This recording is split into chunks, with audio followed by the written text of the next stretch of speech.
Hi friends, welcome back to my channel. ఇవాళ వీడియోలో మనం కొన్ని గ్యారంటీడ్ ఎంసీక్యూస్ గురించి డిస్కస్ చేస్తున్నాం.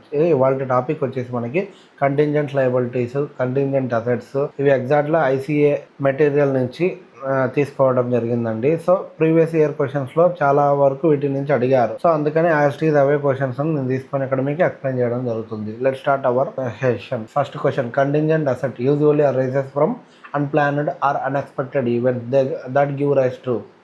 ఇప్పుడు కంటింజెంట్ అంటే ఏంది? ఏదన్నా జరుగుతుందో జరగదో క్లారిటీ లేని వాటిని, అంటే అన్సర్టైన్ వాటిని ఏమంటామంటే కంటింజెంట్ అంటాం. సో ఇక్కడ అసెట్ అంటే ఏంది? మన కంపెనీకి వచ్చేది ఇన్ఫ్లో. అదే లయబిలిటీ అంటే ఏంది? మన కంపెనీకి పే చేయాల్సిన ఆబ్లిగేషన్ కాబట్టి అది అవుట్ఫ్లో అంటాం. సో ఇక్కడ కంటింజెంట్ అసెట్ అన్నారు కాబట్టి, అసెట్ అంటే ఇన్ఫ్లో, కంటింజెంట్ కాబట్టి అంటే సెట్ అయినా అనేది మనకు తెలియదు కాబట్టి అన్సర్టైన్ కాబట్టి పాసిబిలిటీ అవ్వచ్చో అవ్వకపోవచ్చో, గ్యారంటీ లేదు కాబట్టి సో పాసిబిలిటీ అంటాం. కాబట్టి ఇక్కడ కంటింజెంట్ అసెట్ వల్ల మనకి ఏం వచ్చే ఛాన్స్ ఉంది అంటే possibility of inflow of economic benefit to the business. అదే ఒకవేళ లయబిలిటీ అని ఉంటే ఇది ఆప్షన్ సి అనేది కరెక్ట్ అయ్యేది. Possibility of outflow of economic benefits to the business entity. అంటే మనం బిజినెస్ నుంచి ఏదైనా వెళ్ళే ఛాన్స్ ఉంటే కంటింజెంట్ లయబిలిటీ, ఒకవేళ బిజినెస్కి వచ్చే ఛాన్స్ ఉంటే కంటింజెంట్ అసెట్ అంటాము. దీనికి ఎగ్జాంపుల్ చూసుకున్నట్టయితే, సపోజ్ ఇప్పుడు మనకు ఒక కంపెనీ ఒక 5 లక్షల రూపాయలు డ్యామేజెస్ కిందకి కేసు వేసింది ఇంకొక కంపెనీ పైన. ఏమని అంటే అతను కాంట్రాక్ట్ ఎగ్జిక్యూట్ చేయలేదు, సో నాకు అతను నష్టపరిహారం కింద నాకు 5 లక్షలు చెల్లించాలి అని కంపెనీ మీద కేసు వేసింది మన కంపెనీ. సో ఇప్పుడు ఏంటంటే ఇది కంటింజెంట్ అసెట్ మనకి. ఎందుకంటే ఒకవేళ తీర్పు మనకి ఫేవరబుల్గా వచ్చిందనుకో, మనకు 5 లక్షలు వస్తాయి మన కంపెనీకి. కాబట్టి ఆ అసెట్ కాబట్టి అది ఇన్ఫ్లో, ఇది కంటింజెంట్ కాబట్టి కంటింజెంట్ అసెట్ కిందకి ట్రీట్ చేసుకుంటాం మనం. అదే అవతల వ్యక్తి అంటే మనం ఏ కంపెనీ మీద అయితే కేసు అనేది ఫైల్ చేసామో ఆ కంపెనీకి ఇది కంటింజెంట్ లయబిలిటీ. ఎందుకంటే అతను కోర్టు తీర్పు అతనికి అగైనెస్ట్గా ఇచ్చిందనుకో, అతను పే చేయాల్సిన ఆబ్లిగేషన్ అనేది ఏర్పడుతుంది. అంటే ఇప్పుడు ఏర్పడలేదు, ఇది సెర్టైన్ కాదు ఇప్పుడు, కానీ పాసిబుల్ అయ్యే అవకాశం ఉండొచ్చు. కాబట్టి అందుకే వాళ్ళకి అది కంటింజెంట్ లయబిలిటీ. సెర్టైన్ అయితే అది లయబిలిటీ అయిపోతుంది. అదే పాసిబుల్ కాబట్టి అవతల వ్యక్తికి ఏంటంటే ఇది కంటింజెంట్ లయబిలిటీ, మన కంపెనీకి ఏంటంటే ఇది కంటింజెంట్ అసెట్. ఓకేనా? సో ఇక్కడ అసెట్ గురించి అడిగారు కాబట్టి ఆప్షన్ డి అనేది correct answer.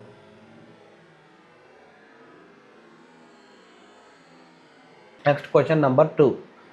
If an inflow of economic benefit is probable, then a contingent asset is. జనరల్గా ఏంటంటే కంటింజెంట్ లయబిలిటీస్ని మనం ఎప్పుడు కూడా బుక్స్లో రికగ్నైజ్ చేయము. రికగ్నైజ్ అంటే ఏంటి? రికార్డ్ చేయడం అంతే బుక్స్లో. ఓకేనా? ఎప్పుడు కూడా రికార్డ్ చేయము. కానీ ఒకవేళ అది వచ్చే పాసిబిలిటీ ఎక్కువ ఉంటే అంటే దాన్ని ప్రాబబుల్ అంటారు. అంటే వచ్చే అవకాశం ఉంది అనుకుంటే అప్పుడు మాత్రం మనం ఏదైనా ఒక రిపోర్ట్స్లో డిస్క్లోజ్ చేస్తాం. రిపోర్ట్ ఏంది? బోర్డ్ ఆఫ్ డైరెక్టర్ కంపెనీ యొక్క పర్ఫార్మెన్స్ గురించి వాటి గురించి రిలీజ్ చేస్తారు కదా కొన్ని రిపోర్ట్స్.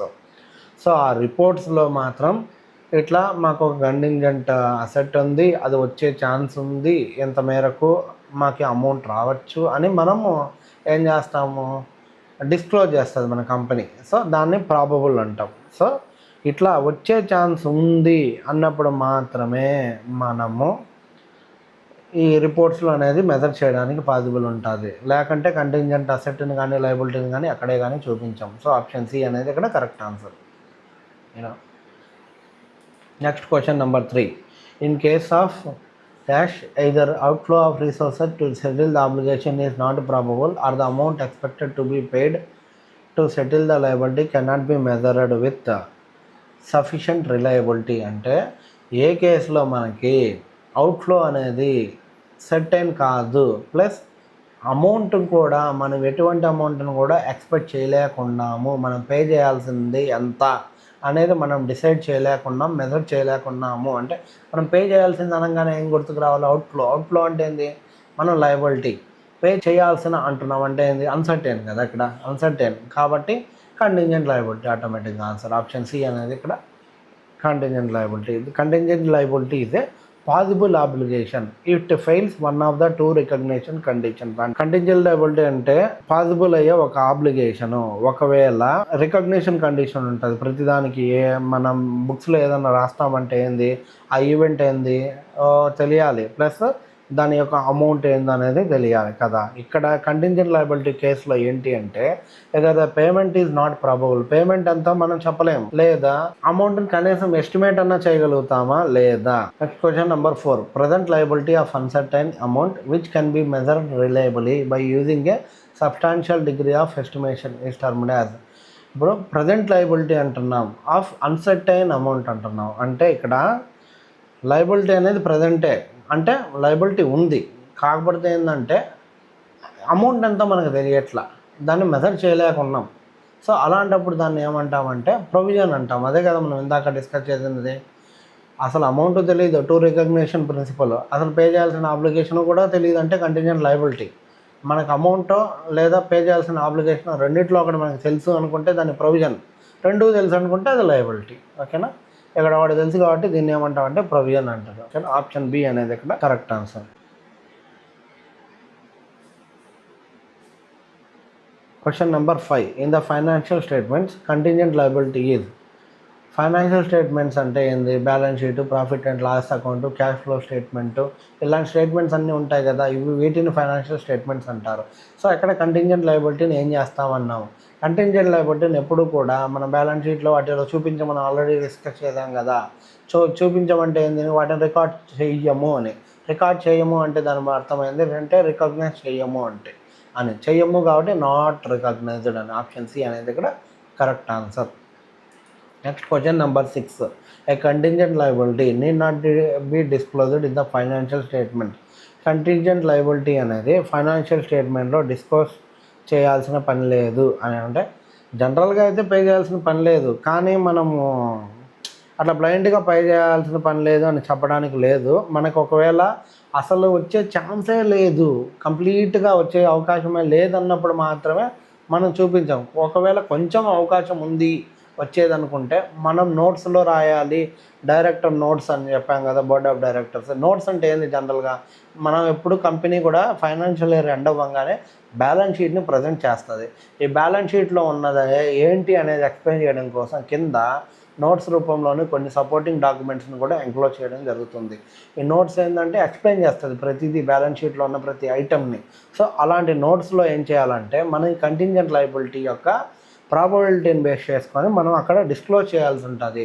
సో స్ట్రైట్ అవే మనం డిస్క్లోజ్ చేయకూడదని చెప్పడానికి లేదు, దాని యొక్క ఎస్టిమేషన్ ఏంటనేది తెలుసుకొని దాని ప్రకారం మనం డిస్క్లోజ్ చేయాలా లేదా అని ఉండాలి. ఓకేనా, సో జనరల్గా ఏంటంటే contingent liability must be disclosed in the notes to the accounts unless the chance of paying is very remote. Remote అంటే అన్లైక్లీ, అంటే పే చేయాల్సిన పాసిబిలిటీ అనేది చాలా చాలా నెగ్లిజిబుల్గా ఉంది అంటే అప్పుడు చూపించాల్సిన పని లేదు.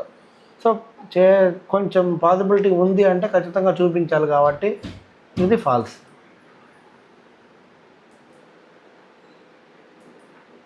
Question number 7, a provision fails to meet the recognition criteria అన్నాం.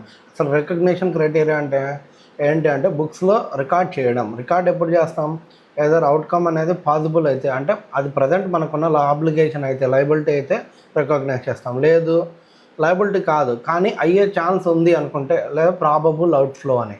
ఓకేనా, అలా అయినప్పుడు మనం రికగ్నైజ్ చేయొచ్చు. లేదు ప్రాబబిలిటీ మనకి తెలీదు బట్ అమౌంట్ మాత్రం ఎస్టిమేట్ చేయగలుగుతున్నాం, ఒకవేళ మనం పే చేయాల్సిన ఆబ్లిగేషన్ వస్తే ఎంత అమౌంట్ మనం చేయగలుగుతున్నామని.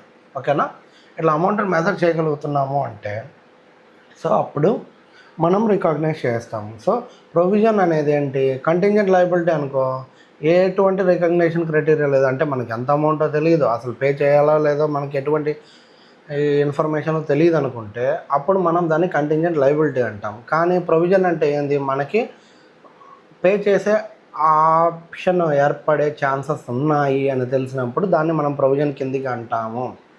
ఒకవేళ మనం అమౌంట్ పే చేయాల్సిన అప్లికేషన్ ఉంది, అమౌంట్ని ఎంతో కొంత మెజర్ చేయగలుగుతున్నాము అంటే దాన్ని ప్రొవిజన్ అంటాం. ఓకేనా, సో రికగ్నిషన్ క్రైటీరియా ప్రొవిజన్ అనేది ఎప్పుడు కూడా మీట్ అవుతుంది. సో ఇక్కడ మీట్ అవ్వదు అన్నాడు కాబట్టి ఇది ఫాల్స్ అండి. ఒకవేళ మీట్ అవ్వకపోతే దాన్ని ఏమంటాం అంటే కంటింజెంట్ లయబిలిటీ అంటాం. ఇక్కడ మీట్ అవుతుంది కాబట్టే మనం ప్రొవిజన్ అంటున్నాం దీన్ని. అందుకే మనం నోట్స్ ఆఫ్ బోర్డ్ ఆఫ్ డైరెక్టర్స్లో రికార్డ్ చేస్తాం. Question number 8, A claim that and enterprises is pursuing through legal process where the outcome is uncertain is a contingent liability. ఇక్కడ క్లెయిమ్ అంటున్నాం అంటే కంపెనీకి రావాల్సింది అని, ఇంకా పర్సూయింగ్ త్రూ లీగల్ ప్రాసెస్ కంపెనీకి రావాల్సిన ఒక అమౌంట్ కోసం కంపెనీ ఏం చేయాలనుకుంటుందంటే ఒక లాసూట్ అనేది ఫైల్ చేయాలనుకుంటుంది. దాని యొక్క అవుట్కమ్ అనేది అన్సర్టైన్ అంట, అంటే మనకు తెలియదు వస్తుందో రాదో అని. కాబట్టి అన్సర్టైన్ అనగానే మనకు గుర్తు రావాల్సింది కంటింజెంట్. ఇంకోటి ఏంటంటే ఇది కంటింజెంట్ అసెట్ లయబిలిటీ అంటే ఆ బిజినెస్కి అది అవుట్ఫ్లోనా ఇన్ఫ్లోనా చూడాలి. ఇక్కడ క్లెయిమ్ అన్నాం కాబట్టి అంటే బిజినెస్కి రావాల్సింది, ఓకేనా, అందుకనే బిజినెస్ లాస్ వేస్తుంది కాబట్టి ఇది కంటింజెంట్ అసెట్ అవుతుంది. కానీ ఇక్కడ ఏమన్నారంటే కంటింజెంట్ లయబిలిటీ అన్నారు.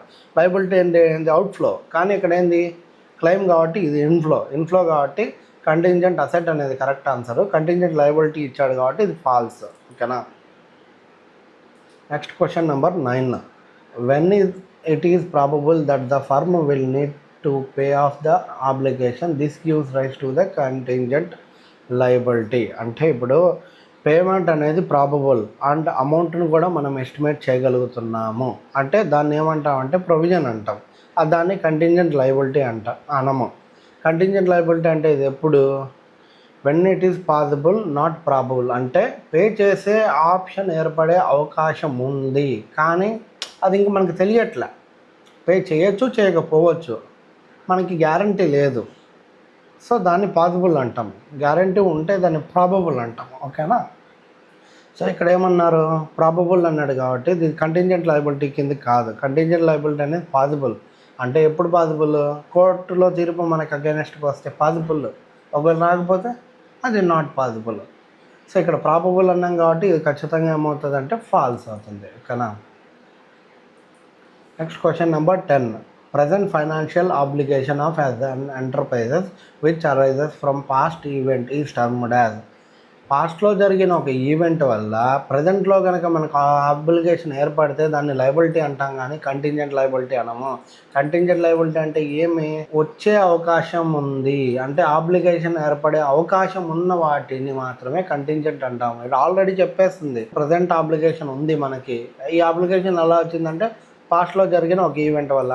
లైక్ ఫర్ ఎగ్జాంపుల్ ఇప్పుడు మన షాప్కి ఒక ఫర్నిచర్ కావాలి. ఫర్నిచర్ని ఏం చేసామంటే మనం గతంలో అప్పుగా తెచ్చుకున్నాం. సో అప్పుగా తెచ్చుకున్నాం కాబట్టి ఇప్పుడు ఏమైంది, వాళ్ళకి పే చేయాల్సిన ఫైనాన్షియల్ ఆబ్లిగేషన్ అనేది ఇప్పుడు మనకు ఏర్పడింది అప్పుగా తీసుకున్నాం కాబట్టి. సో అతన్ని మన బుక్స్లో మనకి లయబిలిటీ కిందకి చూపించుకుంటాం. ఇట్లా ఆల్రెడీ జరిగిన ఈవెంట్ కదా, ఫర్నిచర్ ఎప్పుడో కొన్నాం కాబట్టి దానికి లయబిలిటీ అనేది ఏర్పడింది కాబట్టి దాన్ని డైరెక్ట్ లయబిలిటీ అంటాం కానీ కంటింజెంట్ లయబిలిటీ అనం. కంటింజెంట్ లయబిలిటీ ఎప్పుడు పాసిబుల్ అయ్యే అవకాశం ఉన్న వాటిని మాత్రమే కంటింజెంట్ లయబిలిటీ అంటాం కాబట్టి ఇది ఫాల్స్.